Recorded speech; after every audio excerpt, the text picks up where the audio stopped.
Time has changed, right भैया? Right. आपकी English तो हमारी इंग्लिश से बहुत ही बेहतरीन होगी। तुम क्या ताने दे रही है मुझे? नहीं भैया, ऐसा कुछ नहीं है। आप अपना माल बनाओ और सीधा मॉल में बेच दो। अरे मैं कहता हूँ बिजनेस भी बढ़ेगा और दाम भी दुगना मिलेगा। लेकिन उसको MRP ही क्यों कहते हैं? पर इंटरव्यू में जब सवाल जवाब होता है तो आई के बाद वॉज बोलूं या इज बोलूं? तू इंग्लिश स्पीकिंग का कोर्स क्यों नहीं करता? मैं कहता हूँ इंग्लिश का तू कोई ऐसा टीचर ढूंढ जो सीधी काम की बात करे। Hello, how are you?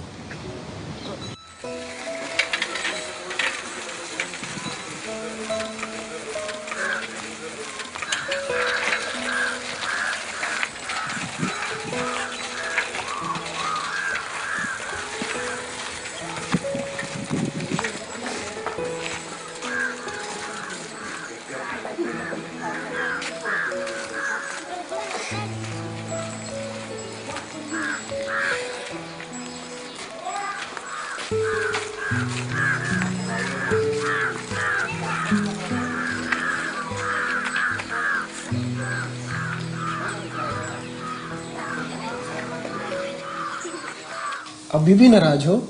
हाँ। अरे तो सॉरी तो बोला था अगले ही दिन। तो इंग्लिश में सॉरी बोल दिया तो खत्म बात? अच्छा बाबा, अब हिंदी में माफी मांगता हूँ, ठीक है? अब किसी और भाषा में मुझसे माफी मांगने के लिए मत कहना। अभी तो बस ये इंग्लिश आ जाए किसी तरह से, उतना ही काफी है। अरे आप यहाँ आए हो तो इंग्लिश सीख ही जाओगे। आपको पता है राम प्रसाद सर बड़े ही अच्छे टीचर हैं। अच्छा? वो हमें कुछ सिखाए और हमें ना आए, ऐसा हो ही नहीं सकता। नहीं रूही, ये बात थोड़ी गड़बड़ वाली बोली तुमने। It's very wrong. It is not right. क्यों सर? अच्छा, आपको अपनी तारीफ पसंद नहीं है ना? वैसे होते हैं ऐसे लोग। वैसे हमारे भैया को भी अपनी तारीफ बिल्कुल पसंद नहीं है। थोड़े शर्मीले मिजाज के हैं हमारे भैया। नहीं नहीं, वो बात नहीं है। अंग्रेजी इस्तेमाल करने की मेथड अच्छी होनी चाहिए। अब हमें पता है कि हमारे देश में ऐसे कई शिक्षक हैं जो बहुत मन लगा के पढ़ाते हैं और बच्चे भी उन्हें पसंद करते हैं। लेकिन फिर उन बच्चों का क्या जो इन शिक्षकों का लाभ ना उठा सके? अब अर्जुन को द्रोणाचार्य मिले और वो बड़ा धनुर्धर बन गया, ये तो अच्छी बात है। लेकिन उन बाकी योद्धाओं का क्या जो हस्तिनापुर में नहीं रहते थे? भारतवर्ष के हर एक कोने में तो द्रोणाचार्य पैदा नहीं हो सकते ना।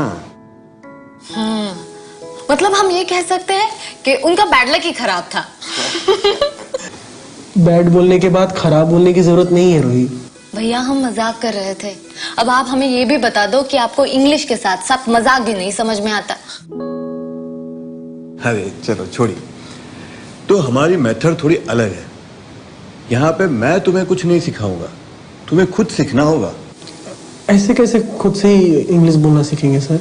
अरे वैसे ही जैसे हिंदी सीखे। अच्छा चलिए, ये बताइए आप हिंदी कब से बोल रहे हैं? कब से बोल रहे हैं? मतलब बचपन से। जब भी पहली बार बोले तब हिंदी में ही बोले थे हम। अच्छा, आपको बचपन का सब याद है? हमें तो हमारे बचपन का कुछ भी याद नहीं है।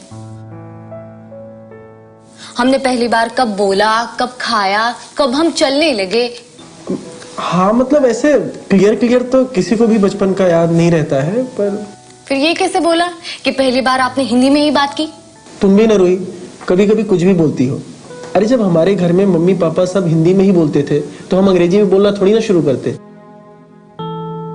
हमने भी हिंदी में ही बोलना शुरू किया। इसमें नहीं समझने वाली क्या बात है? मतलब आप अंदाजे से बोल रहे हैं, आपके पास कोई प्रूफ नहीं है भैया? हाँ भाई, नहीं है कोई प्रूफ। आजकल की तरह उन दिनों हर हाथ में मोबाइल नहीं हुआ करता था कि हर मिनट 2 मिनट में फोटो ले रहे हैं, वीडियो निकाल रहे हैं। और वैसे भी हम लोग यहाँ पर अंग्रेजी कैसे बोले ये सीखने आए हैं, न कि हमने बचपन में कौन सी भाषा सबसे पहले बोली थी इस पे कोई प्रायोजित कार्यक्रम कर रहे हैं। आप यहाँ पे आए हो तो सीख ही लोगे। बस आप ये कंफर्म बताइए कि आप बचपन से हिंदी भाषा ही सीख रहे हैं। हाँ बाबा, स्वीकार करता हूँ कि सबसे पहले मैंने बचपन में हिंदी भाषा ही बोली थी। खुश? बहुत अच्छे। तो अब ये बताइए कि ये जो आप बचपन से हिंदी बोल रहे थे तो आप कितने साल के थे? हमारी माँ तो कहती है कि हमने जल्दी ही बोलना शुरू कर दिया था। जब हम 1 साल के थे तभी से हमने बोलना शुरू किया था, और हमारी अगली सालगिरह आते आते तो हमारे बोलने की गाड़ी बहुत तेज चलने लगी। क्या बात है। ठीक है, तो एक और बात बताइए कि ये जो 1-2 साल से आप हिंदी बोलना शुरू किए थे, तो आप कौन से क्लास गए थे? मतलब?